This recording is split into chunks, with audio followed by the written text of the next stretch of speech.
పళ్ళ మధ్య సందులు, దీనికి 3 కారణాలు ఉంటాయి. ఒకటి, చిన్నప్పటి నుంచి పళ్ళ మధ్య సందులతో డెవలప్ అవుతారు ఏజ్ పెరిగే కొద్ది. అంటే పళ్ళ సైజు, జా సైజు, వీటిలో చేంజెస్, కొన్ని పళ్ళు లేకపోవడం, ఇట్లాంటి కారణం వల్ల.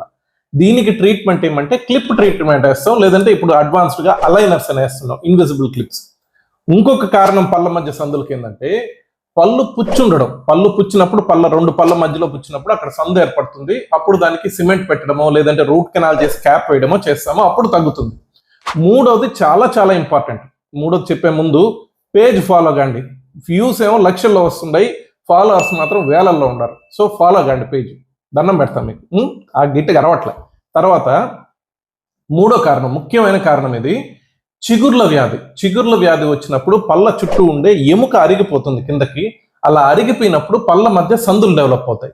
దానికి ట్రీట్మెంట్ మేజర్గా మీరు డెంటిస్ట్ దగ్గరికి వచ్చి చిగుర్ల ట్రీట్మెంట్ చేయించుకోవడము, డీప్ క్లీనింగ్ పాలిషింగ్ చేసుకోవడం, అవసరమైతే ఫ్లాప్ సర్జరీ చేయించుకోవడము, ఇలాంటివి చేయడం వల్ల ఆ చిగుర్లంతా ఆరోగ్యంగా తయారవుతాయి. కానీ ఆ సందులు చాలా కాలం మెయింటైన్ చేసుకోవాలి. మీరు నీట్గా క్లీన్ చేసుకుంటూ జాగ్రత్తగా మెయింటైన్ చేసుకోవాలి.